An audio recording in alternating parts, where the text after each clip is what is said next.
All right, welcome back to another episode of the Pin High Podcast presented by Pin High Media. We're doing round one recap of the Open Championship. We got an AM being a first round leader, or at least a co leader. We got guys being pooped on, and we got flying golf balls and guys making birdies and doing dances. So let's get into it.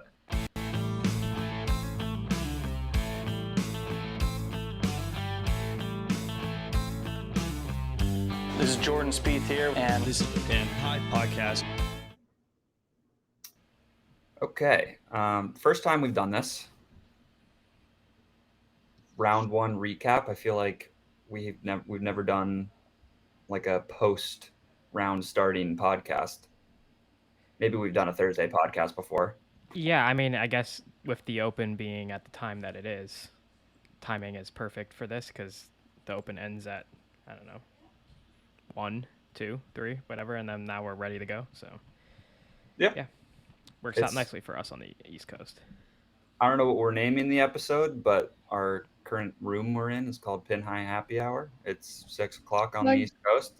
It's kind of a perfect time to talk some golf. Like after, we're not like talking out of our asses, like predicting what's going to happen. Like we kind of know what's been happening and might have a better grip on what's going to happen the rest of the weekend. Yeah, I feel like we haven't. I don't know about you, but I don't remember the course really at all from 2014. So it was like nice to see the course a little bit and then just react to it and say like, all right, this is how it's playing and what the weather's going to be like and everything like that. Yeah, I don't so remember. let's start with the course. What were our thoughts here on the course? Now that we're through round one. I liked it. I think the finishing stretch is good, which is, that's part of it. That's one of the first things you look at when you look at a course, and like how it's going to play out for a major. I feel like the score that we're at with the first round leaders, like 5 under, it's pretty solid. I mean, especially today where conditions were basically about as good as you could get. Yeah. Yeah. I can only imagine it'll play a little bit harder throughout the week. So, I mean, you guys probably saw Michael Kim's tweets about the front and back nine, and he was like, "Oh, it might play a little bit easier. Don't freak out if there's some LACC stuff going on Thursday." But I mean, I wouldn't have blinked an eye at this leaderboard. I feel like 5 under is like fine. Yeah, I mean, I think the course has more trouble than LACC had. LACC didn't really have a whole lot of trouble. It was pretty, fairways were pretty wide. This is a really tight golf course. The internal out of bounds on 18, we could get into that later, but yeah, there it makes it even tighter. But and then the bunkers obviously we'll also get into, but yeah, the course could play pretty hard if the wind's blowing. That's what it seemed like. Rory didn't drive the ball and no to score the whole day. Like you have to drive the ball well. You have to avoid and the bunkers are so penal that you just have to avoid them, at all costs. Saturday and Sunday are gonna be interesting because you're gonna get a Xander at LACC moment out of somebody who's kind of up there in the top 10, top 5, where you just can't get out of a bunker. Takes you 3 tries to get out. Well, and you even saw Rahm had to chip out backwards twice in his last 4 holes today or something like that, and then JT's Roy to chip out twice on 18's gonna be 17's awesome. That hole's gonna be so cool. Or it already is very cool. People are making a mess of it. And 18's gonna be a lot of fun because if you hit a great shot, you can be on and 2 and making potentially an eagle. But if you also have the nervy little cut or a block, you're done. You're literally out of bounds, and then you have to do it all over to hit the same shot all over again. It's terrifying. Ricky today, I think. Yeah. Was he out of bounds twice on that hole? Yes. So that was went out of bounds, and then he went out of bounds on the second shot. Yeah. No, it was out second shot twice. Okay, second shot twice. Yeah. Just wild that that's even in play. And then, like you said about the bunkers, I mean, you had JT in a bunker, hits the lip of the bunker and goes into the other bunker, and then he chips and it goes over the green. Curious to see what happens with the pin on Sunday. where they put it, because they have those 3 bunkers at the front that just, guard the I thought entire this would have green. been a good. I thought this would have been a good kind of Sunday pin, because like you kind of would force guys, like you kind of have to go at it if you want to, but you can also like I guess you can like play safe just right of it or something like that. You could blast If it it over was the more green. accessible, yeah, just Almost blast no trouble. Kind of like Max just blasted it just in basically into the grandstand and got a drop, and it wasn't like a great place, but like he wasn't in like basically he wasn't in the bunker and it wasn't OB, and that's all. I mean, the bunkers are crazy. Have you guys ever heard? I mean, like I don't really pay attention much, I guess, to pop bunkers, but are they normally flattened out so that like the ball can get closer to the lip of each side? Is that like a normal thing for the Open? I think this is, I think yes, but I think this is also a little bit more extreme.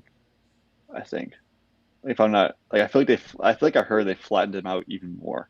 I kind of like it because it really I do too. rewards, good play. Like avoid the bunkers, like be strategic and don't hit it there. Like if you need to Yeah, hit a safer shot because of it, so be it. If you hit a bad shot and you miss because you just hit a bad shot and you're in it, good. Like what think about at like the PGA, the players are purposely hitting into the bunker short of the green because they know they can basically spin it from there. Pristine. Yeah. And they know they can get a good lie. Yeah, like the perfect lie, like just spin it and like they know exactly what it's gonna do. But like now it's like it's an actual like you have to think about it, you have to avoid it. And if you're in the fairway and you hit one, like that's like basically a stroke penalty. Like you're basically playing for par. And so I think it's very it makes it more interesting. Like it makes like you can't just like if you have to hold your breath every single time like you're going near it, like, oh boy, is this gonna be a good lie? It's just not gonna be a good lie. it's tough, but it's fair, I would say. Yeah, I Kinda completely like the agree. whole course. I mean, hole 17 is a perfect example of that. It's 126. It was playing 126 yards today. I don't know what it was playing with the wind. Um, But you have to but get a good shot. you hit a good shot. Yeah. If you don't, you're screwed. There's a good amount of birdies on that hole today, but there's also a good amount of bad scores.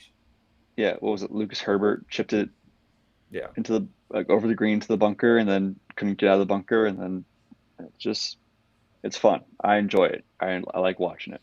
Yeah, I think it's a good layout for an Open Championship. I also really like links golf. It just brings in other aspects of You're games. you're the only one who's played it technically, like from over there, I guess. Yeah, I guess. I do really like links golf. It brings in, those little 7 irons from the middle of the fairway, or even pulling out the putter. Morikawa pulling out the putter, making birdie, then almost getting nailed by, I think it was Phil's ball, right? Yeah, that was crazy. The fact that PGA Tour posted that clip and didn't say anything about Morikawa almost getting taken out was pretty funny. These guys, speaking of links golf, these guys I was in Cape Cod with over the 4th are in Scotland right now, and they've played the old course. They played Royal Dornick today. They played Golan. Mm-hmm. I played that one, yeah. I forget what else they've played. Muirfield? I don't North think Berwick. so. They played that. That course is sick.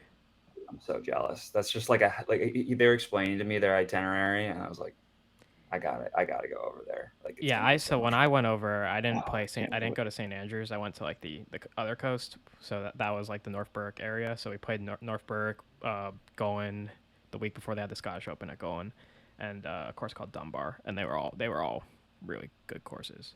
North Berwick's probably like a top 20, 30 course in the world. Like it's that good. I like one day we'll go over there, and I won't play like I need to play like Carnoustie, Muirfield, like I just has to happen at some point. Yeah. I mean, my dad didn't go over until he was like 55, 60. So yeah. Well, I hope to make it there before then. Yeah, I hope so too. When I can still drive the ball far, and not that you can't at 55, your dad. I mean, listen.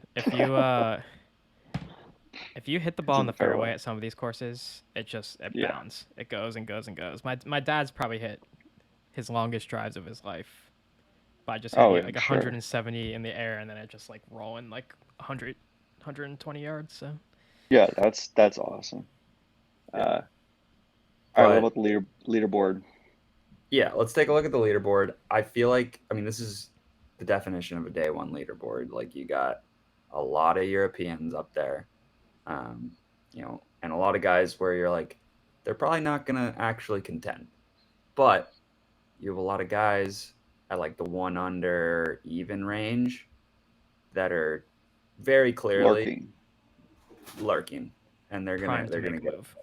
yeah they're that I agree with that. Like Rory's at one under, no, or even. Even. Even Scotty's at one huge under. putt at the Brooks end is for one Rory. under. Yeah, that was a huge fist pump too, which was I love that. Love to see that. Cantley's one under. Xander's one under. Like there's Brooks, Hovland, yeah, like you said, Scheffler, Cantlay. Egan. Spieth is 2 under. Even if you Keegan. go to like the 1 over range, you got Cam Smith, Shane Lowry, Ricky Fowler, Cameron Young. Like there's a lot of names. So Matthew Fitzpatrick, Adam Scott. I mean, it's not a. I wouldn't say it's a hot take because there's some favorites in there, but I think somebody who's one under right now wins the tournament.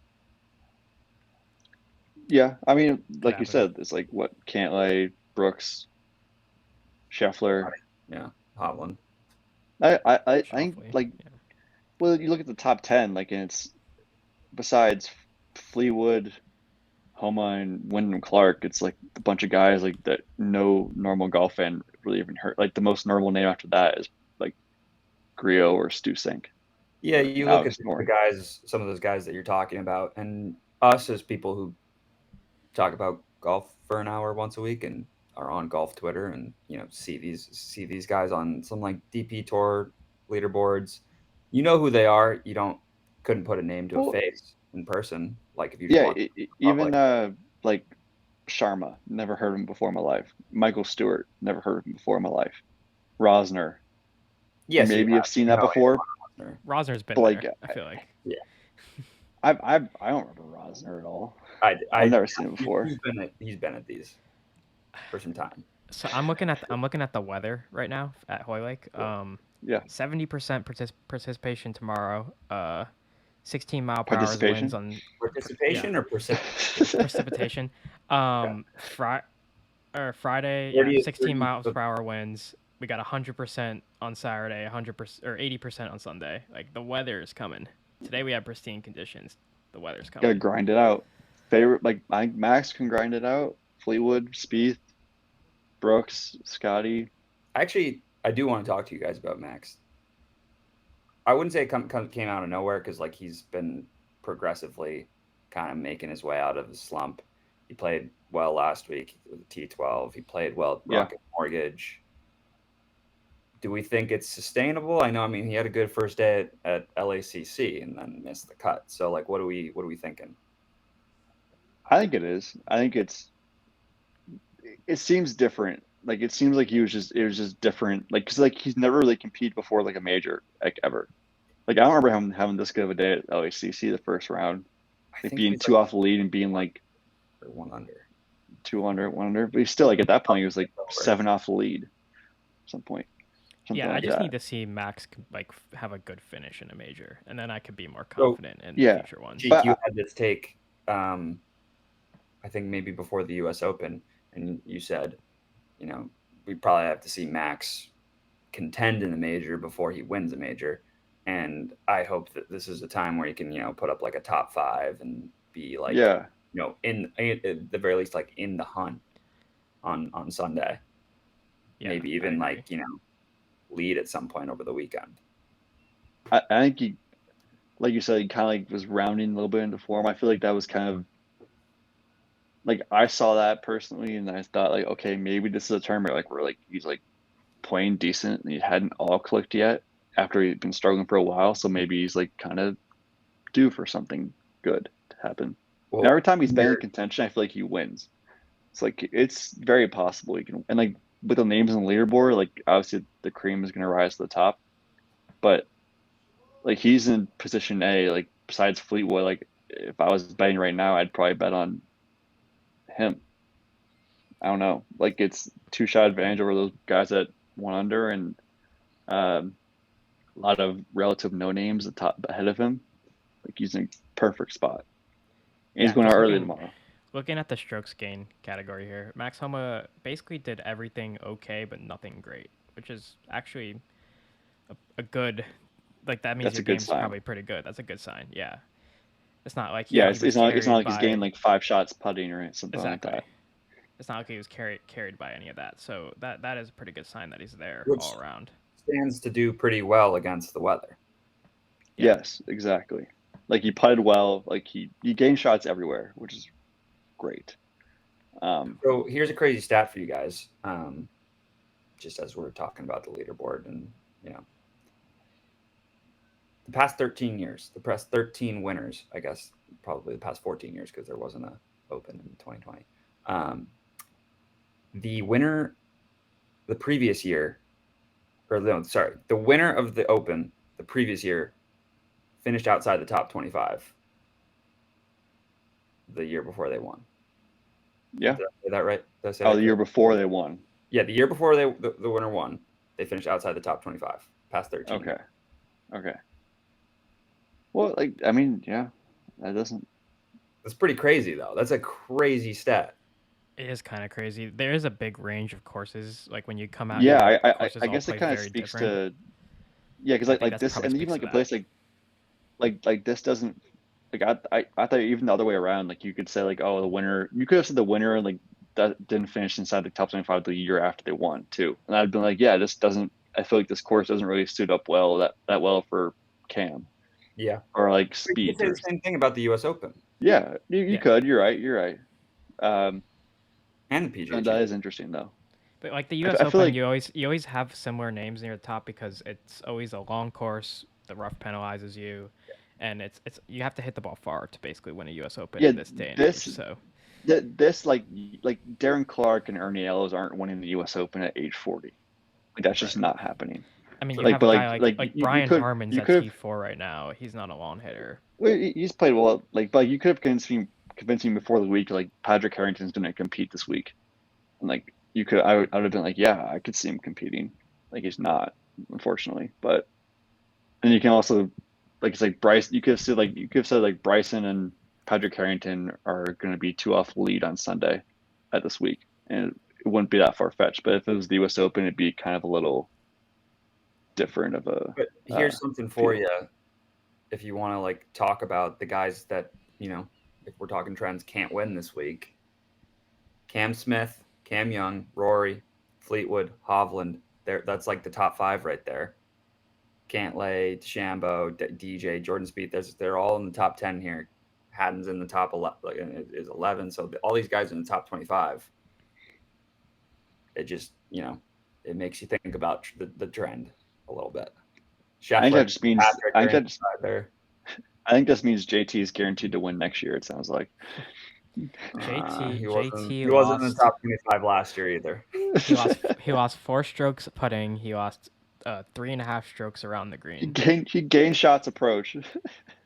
I don't really know what happened there. Yeah, that's actually that's promising though. That means that doesn't point. That means it's long-term. Yeah, problem. I saw on the Open app, you can look at like strokes gain, like the graph, whatever. It's just like a little like tiny thin slice just going out to strokes gain approach. Like that's it. Everything else is nothing. So you talked about, I think in the group chat today, you're like, oh, I hope JT doesn't turn into Ricky. One of you said that, right? I said that, yeah. You said that. Okay. I mean, I feel like him gaining approach points towards maybe that's not going to happen, because if you're gaining shots approaching the green, then I don't know, like it's problems that you can control. To me, it seems like the yips almost. So we're not like even not approach collapse, because like that's mental all of a sudden definitely makes a difference. Yeah, it's like I think it's like mental. Like someone said, like he's been hurt. He got married. Yeah, doesn't have the perspective yet. Maybe he just needs something like this. Like right now, he's going through it. He doesn't have time to sit back and reflect about how bad he's been. Maybe he needs to miss the Ryder Cup, play out the rest of the season awful, like he's been playing, and then get a little motivated. And then all of a sudden, he's that original JT with the same dog in him.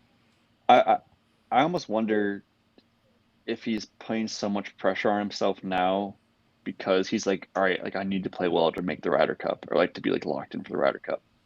And then it's almost like adding to whatever because he shot like what the 60s at the Travelers a few weeks ago. Like he has it. It's just everybody he shot played in well the last 60s week. at Mental. Travelers. Yeah, He played well last week. I think he made the cut, maybe. No, But it's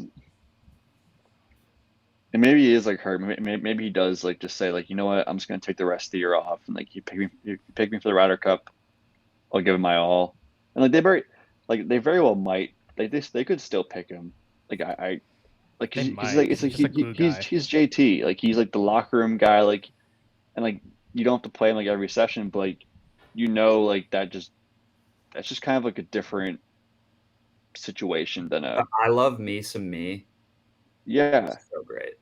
yeah How do you leave him off? Like shotgun and beer and like Grant like that's like to me it's like all right that's kind of like cringy, but at the same time it's like he's the kind of guy like who can like pure entertainment just fire you up no matter what and fire the crowd up and like connect with all the guys like in the locker room and even if he's not playing like he'll be rooting on everyone like at that week. There's an Um, interesting decision to be made. Hopefully yeah, he finishes off the season okay, so that it's not which really a he decision. very The well guy won the might like PGA last year. Like he's not that far away yeah from that, right? no and like he's still JT. So he's got a little bit of time left. He's not like it's not over yet. But like shooting 80, I think what like I saw like Kyle Porter tweet like his back-to-back rounds at majors, he shot 80. Like that's not good. so, you have JT struggling right now, and you had Ricky and you had Jason Day both come back with wins this year. I feel like the golf world might start to like make JT their Ricky or J Day, like quickly because there's nobody out there right now. Like Jordan's back. You almost forget that Jordan was ever gone. Yeah, Ricky's he was gone. fully back. J Day's kind of was back and then He was struggled. back. Struggled. Yeah, Rose came back. Rose came back. I feel like JT's that guy right now, even though it hasn't been nearly as long as anybody else, like not even close to everybody, all those other guys' is like cold streak. Like he's had like Yeah. a couple bad. Do you know what this months. reminds me of? It reminds me of like when Brooks Koepka was going through it last year, and then just like Yeah. he was just really not having a good time. Like, is Brooks Koepka ever gonna compete again in a major? Like, this just kind of reminds me of that. It's almost silly to think that JT is gonna like fall off the face of the earth. Like, he's just not. No, we're not saying fall off the face of the earth. It's just But it almost seems like the Jordan falling off was for like however many like a year or two.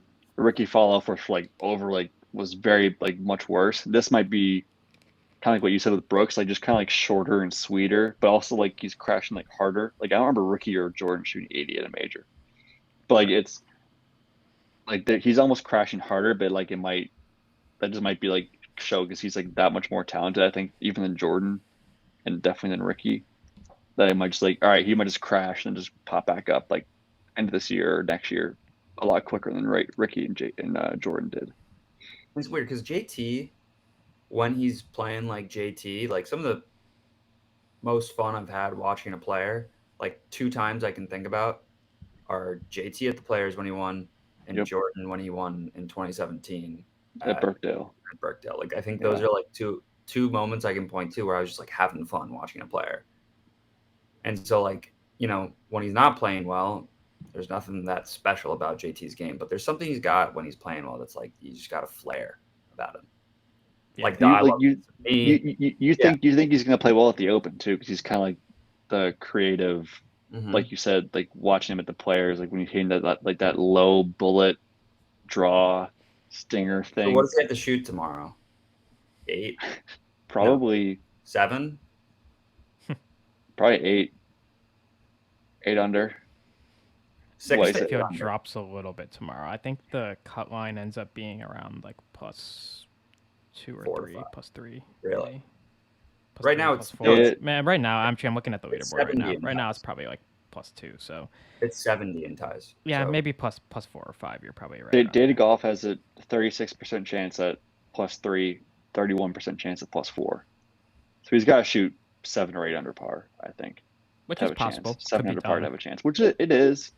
I mean, he might just say F it and just go ballistic. But he also like he's not like he's one day early on the like, hey, I'm just gonna go out there and just like kind of carefree at it, just you go. pull Michael Block in his press conference, he could have been like, "Whoa, I'm going to shoot 59 tomorrow." Like, it's fine. Well, if JT had Rory's distance, he'd probably be one of the best players in the world. So Agreed. All right, so let's move away from JT, who's at the bottom of the leaderboard. Let's go back to the top. We have an amateur leading the Open right now. yeah, You seen this guy swing? oh, it's wild. He's crazy swing. Crushes the ball. Yeah. What did he gain off the tee today? We lose Jeek. We might have. We might have lost Jeek here, which I think means the live might be over. That might be. We're still says on air to me. I know, I'm saying, but did Jeek text? No, he didn't. Let's remember where we are, though. Let's stop talking because we know I don't think we're gonna. Yeah. Okay, Jeek can hear. He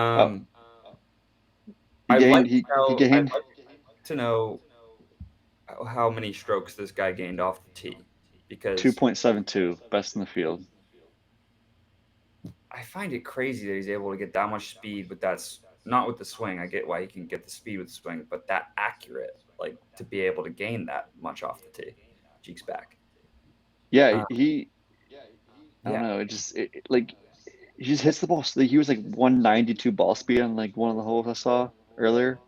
Just like crazy power, like so lanky and just crazy power. So like at a course like this, where that's that important, I mean, like I have no clue about the guy. I don't know how sustainable it is, but I mean, if he keeps doing that, like I don't know why he can't contend. Yeah, I mean, I think history kind of. So Yeah, it's still an amateur, but like right, like this was like we said all week, like we were texting like and looking on doing our own research, but like it seemed like off the tee was like that's the thing you're gonna need to compete. Yeah. If he can keep doing it, like he very well could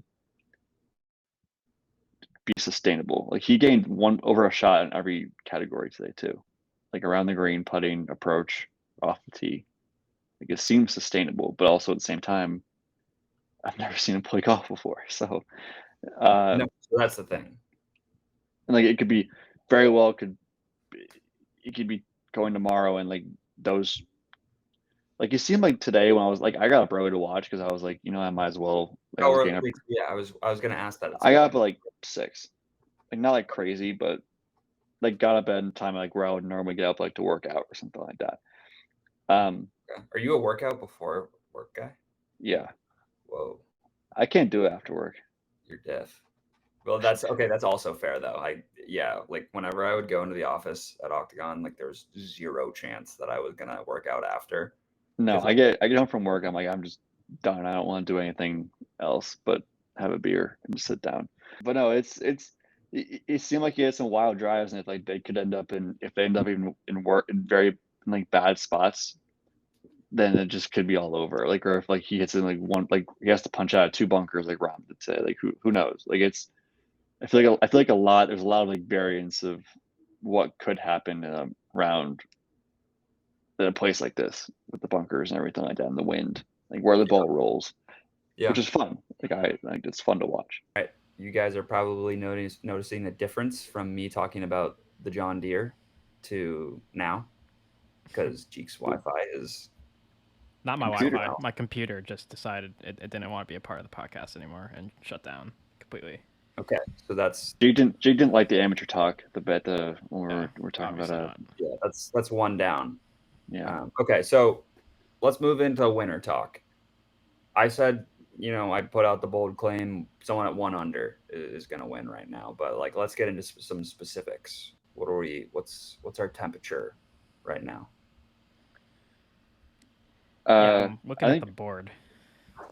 one. I mean, like you could. If I'm making a bet right now, I know I said Max earlier, but like if you like Brooks and Scotty just seem like there's gonna hang around. If it continues to be like this, like difficult and kind of like wet and kind of tough and just grind it out, like Brooks and Scotty just seem like they're just gonna rise. And those are just two guarantees. I feel like Rory, I think, can get up there, but everyone else is kind of I don't know, taking a shot at that point. What do we think about Wyndham Clark coming off of his U.S. Open win? I think. Let me see. I mean, he made 4 birdies today, all in the back, and the back's the hard side apparently, according to Michael Kim. His short game was fives. very good today. Like just putting and short game, which is, I mean, it was good at the U.S. Open too. And that kind of carried him. He's an off the tee guy, so yeah. He gained about a stroke off the tee, so still pretty good. I think that ranked. Gained a ton putting, which who knows how sustainable that'll be. But he also did jailbird, so yeah, It's just it cancels it out. But also he did like you said, like he did this. His short game and putting was unreal at LACC. Maybe this is kind of imagine if he had 2 majors. Like if he's the guy at the end of the year who has 2 majors back to back, like that'd be crazy. I mean, we're looking this over right now, and I don't see why he can't. No, I don't see why not either. He's an elite off the tee guy, and we're talking about the importance of that. The one thing he can't do is he can't blast it 50 miles right, like on like he did at LACC. But now he's been there. Yeah, you're right. Yeah. He has been there.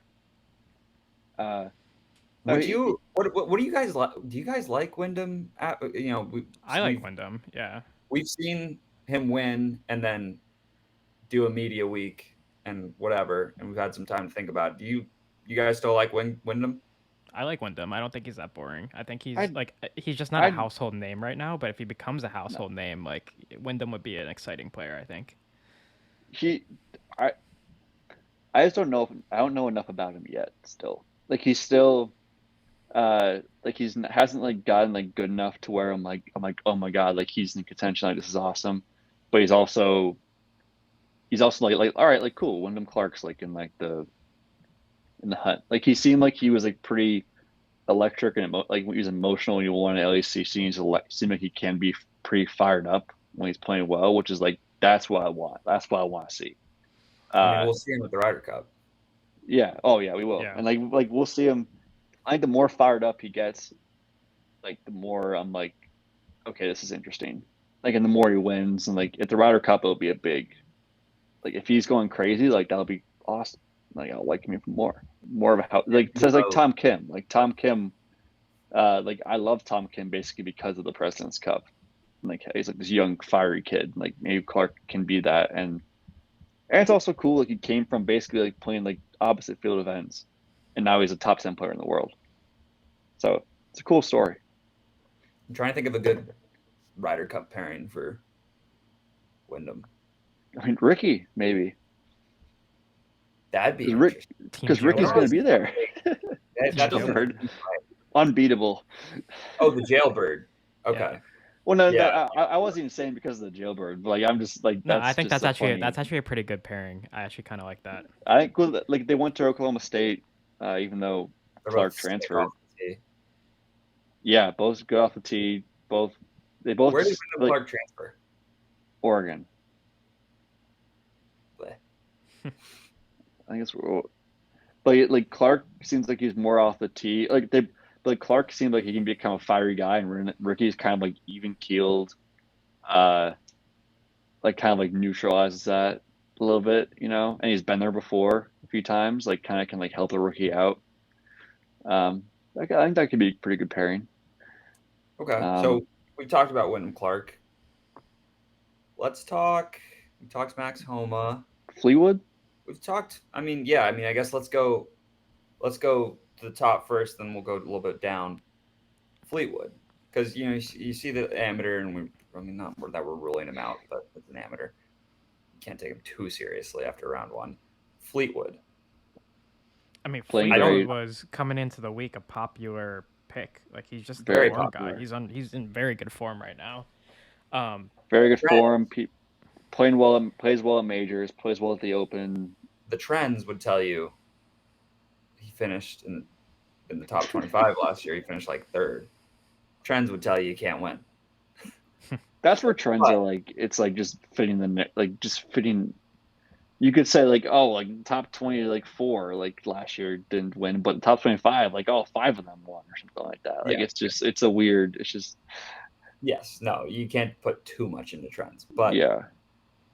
that being said, I think Tommy fires even par or better tomorrow. That's a good day. That's probably like Yeah. for a top, still being in the top three at the Where do most. you where do you think is the cutoff of uh like who's out of it? Like who's like done? Like what number is done? I mean, it depends on conditions Like is because plus plus was a lot of guys at +1, but are they I don't think out of plus it? one's out. I don't think I plus agree. one's out. I I think think the I agree. conversation is more about plus two. plus four is probably where it's Plus like they're four. absolutely out. Well, you got John Rahm sitting there at +3, and DJ sitting at Yeah, you're +3. right, Tom Kim. I'm just DJ. like, yeah, I can see one of those guys shooting like a pretty I, low But they score one get day and like moving that's up why the I but put the leaderboard. but they gotta shoot conversation. like if the course is gonna be firmer tomorrow and like even like harder conditions, like they gotta shoot what plus John like they Rahm gotta shoot is a guy. 64, 65. John Rahm is a guy that will take like conditions like that and randomly shoot 5, 6 under. Exactly. Cam It's Smith like too. it's a Yeah, field adjuster almost. it Yeah. is. It is. You're right. So I don't blame you. I guess I think +2 is my cutoff with Morikawa at +2. I would say, yeah, I Also, would say my cutoff. I might agree with G. The cutoff is +3. I'd say +4, you're just out. yeah, But +4 you're out. That's the what I ones I'm agree. interested in are +2. It's like they've got the guys who are +2 have a big day tomorrow because I mean they'll probably make the cut if they just have an okay day, but they can really put themselves into contention if they put up around like some of the leaders did today. Yeah, For like gotta Yeah, make a move. the guys that are like 3, 4 under, if they end the day like 1, 2 under, if the conditions are harder, that's probably putting them I think at least yeah. in the top Like six. I think if you're under par tomorrow, you're in a good spot. Like Yeah. if you're under par like at the end of the day tomorrow, like after 2 rounds, you're in a great spot. Mm-hmm. Like I think that's like Rory shoots 69 tomorrow or 70. Like and he's like what 4 or 5 back. Like he's fine. Like he's in a good spot. Uh, Same with like I think Brooks and Scotty will keep kind of rising more. I can see Rahm shooting, getting back to even, like you said. Um, Fleetwood, yeah, you said if he shoots even par, he's still that's a good day for Probably Fleetwood. Because probably still in the lead if he does that. Probably you don't like those. necessarily love to see that if you're Fleetwood because it's the same thing happened with Xander and Ricky round 2 of LACC. I think they shot even and like 1 over or something like that, Yeah, and yeah, they stayed in contention, but you want to keep your foot on the gas if you're a first round leader today. yeah, definitely. Who's your pick? Cap it off. Let me look at the leaderboard again. G. Uh, I do like Wyndham a little bit. I'm kind of on Team Wyndham. I'm for that. Kind of mentioned his name, and I just he has such a good game. It's hard to see him struggling. Like I just I don't really picture Wyndham Clark struggling for some reason. I don't know why. It's very solid. He's like he was in the same kind of thing last at the U.S. Open. It was just kind of just hung around the first 2 days, and then all of a sudden you're like, who like this guy hung around and he's still here. Like maybe he is legit. And then he really didn't him and won the whole Fleetwood thing today. Both didn't really make any mistakes. No, Wyndham almost whiffed like 1 point today, and still just made bogey. That was it. Yeah, 14. Yeah, but that was basically it. Yeah, I think Sky is gonna win. Okay, I mean, yeah. I could totally. The putting was terrible, but I think it's gonna. I don't think you can putt any worse, and his approach and off the tee is just so good that it's just gonna. I don't know. He's gonna make putt at some point. We're in a major, and the greens are just very slow. They're slower than normal. Well, they have to be. Average, I guess. Yeah. Who does that? I think that favors Scotty. Yeah, I think it does too. I think when the greens are slow, pros are worse on slower greens than they are on the super fast ones. Well, I think it kind of, and maybe I'm wrong in this, but I think kind of in my mind, it kind of levels it all out. If you're a bad putter, you kind of have all right, you can kind of gain a little more confidence. If you're a good putter, you kind of your advantage kind of dissipates at the slower the greens are. But maybe that's completely wrong. But that's just my mind of how I would perceive it if I was I would have a lot more confidence as a worse putter. If I'm okay, the green, I won't have to worry about putting off the green or blowing a 3-foot 5 feet past the hole. Somebody like Morikawa had a bit of an abnormal day because he gained putting and around the green, and he actually lost a stroke approach. Yeah, it's kind of weird. It's really weird. Yeah. I thought Hovland would have a good week. I mean, he's played decent. You kind of went crazy today in the afternoon. Didn't even miss 2 putts he could have made. Getting shot on by a bird is a lucky thing, right? See, you gotta get. That's another thing where you're well, you could totally see that being a storyline. Yeah, and he missed a shorty on 15 and had a great shot on 17 too. He could have been 2 shots better.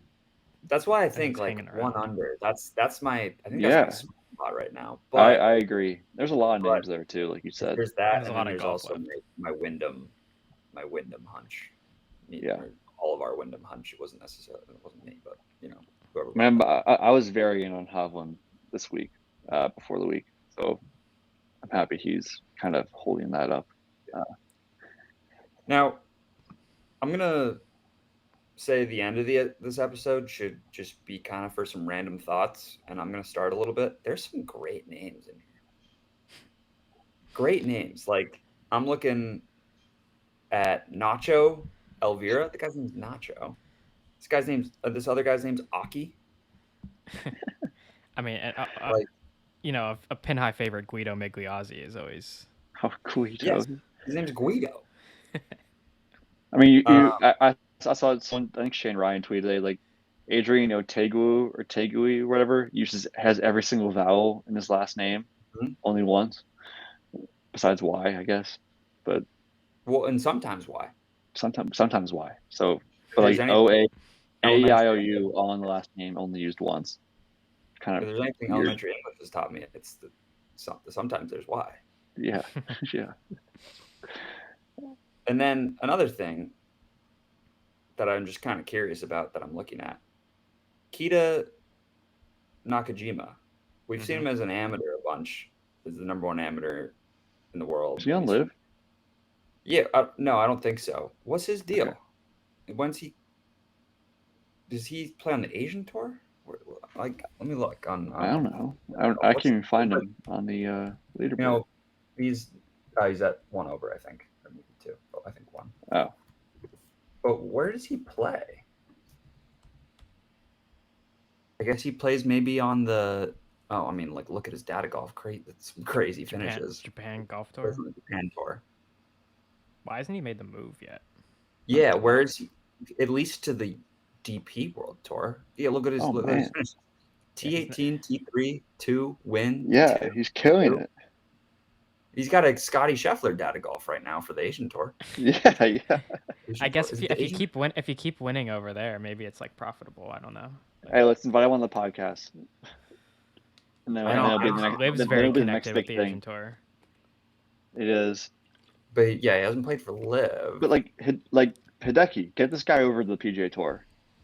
I get it. He's played in like 4 or 5 majors now. He's missed the cut in every single one of them, which played in 3, all in 2022.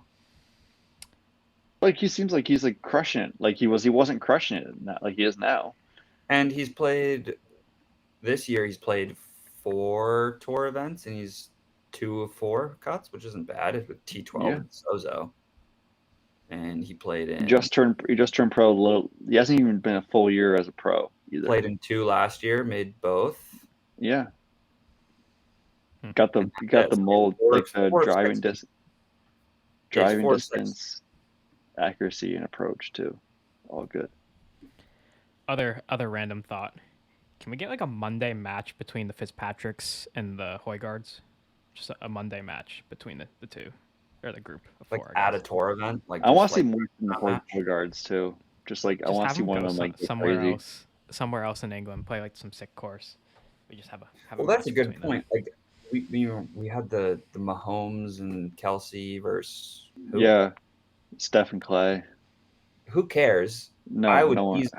But I guess more people than that would care about Højgaards. And well, yeah, I know. I just think that'd be pretty fun day, or like funny like Monday thing. Like not even like a live broadcast or anything. Just like having like Dan Rappaport just follow him around and live tweet it. Like we've said before, like I'd much rather watch. I'm so out of like the amateur athletes playing golf. I'd much rather watch Jordan and Ricky. Kind of like Aaron Rodgers, though. No, he's just a stick. Like that's. I don't care about Steph. I don't care about Tom Brady. Aaron Rodgers was kind of a stick. Steph won the celebrity tournament last week. Yeah, he made a hole in one. That was like I don't care, but that was kind of electric. The hole in one and the putt.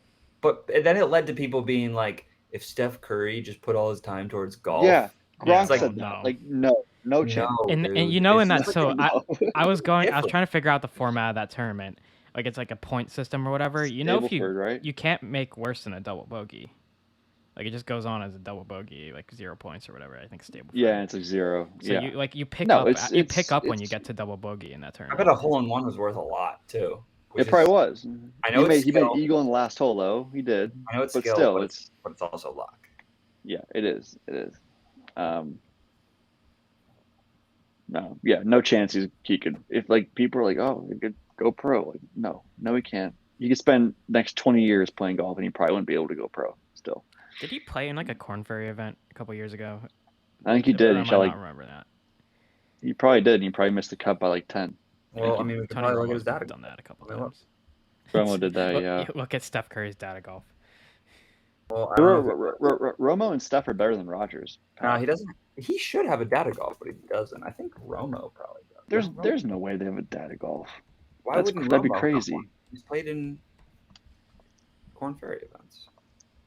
They literally track like Colin Morikawa's like junior golf on here. Like go back to 2010. They track his, or no, 2011.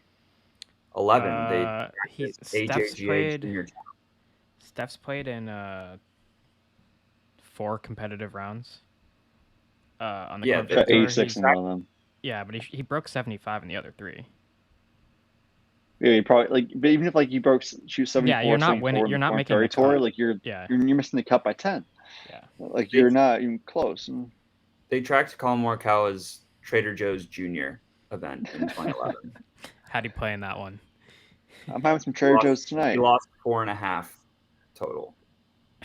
Damn. I don't know about anything else, but that's what they have. I really wish you can't click on the leaderboard, but I really want to. Like, I really want to know who's on that leaderboard. Looking it up. Trader Joe's Junior 2011 leaderboard. It's got to be out there, right? Has to be in the archive somewhere. Oh, I think it might be. Sander. Yeah, it's out. Wait, it's here. I see it. Wait. It doesn't say Morikawa made. I don't think Morikawa made the cut.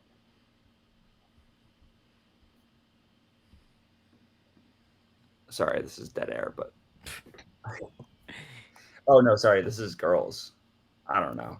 I'm not gonna look too deep for this.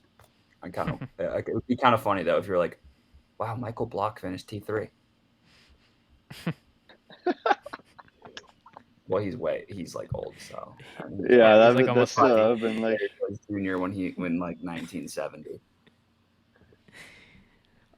That's yeah. Okay, wait. I have one more question about the Open. Okay. Who is just like out of it making the cut? Like what number right now are you like? There's no chance they're making the cut. Like JT's not making the cut. Let's just be real. If you're at 5 right now, are you chilling? Like, are you like? No. Dude, I think the cut's gonna be like around 4 or 5. So if you just go 4, under, 3 or 4, 3 or 4 is the cut. You should if you're Højgaard or like Phil, you're done. Rasmus. Which Højgaard? Rasmus. What's Rasmus at? I know Nick. 7 over. I think he made an 8 on his third hole. Which wasn't great. Like you said, like JT. I feel like it's like there's like not a lot. But like you could I could see.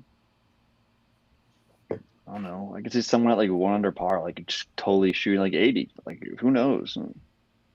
Like you get a few, you chip out of a couple of bunkers, all of a sudden you're in every major, 4 over par in 2 holes. If you're at 5, you're not like good by any means, but I think you got a okay chance. I mean, the fact that John Daly beat some of these guys. You got to shoot 2 under par. You're making the cut if you're at 5 over. John Daly went 6 over. Tied with Phil. 77. He's probably out. 77. He beat JT by 5. Yes. That's crazy. Golf, man. It's the best. Hey, I was pretty high on Yannick Paul. He also shot 77 today. So. What is I was higher on Moronk. He played well. 6 sport? Is that what it says? Not well, but it's like normal sport. Normal sport. Did you see the guy? They kept going to the guy on the beach, hitting like. Yeah. He's like using it as a range right next to the course. Drivers. That's great.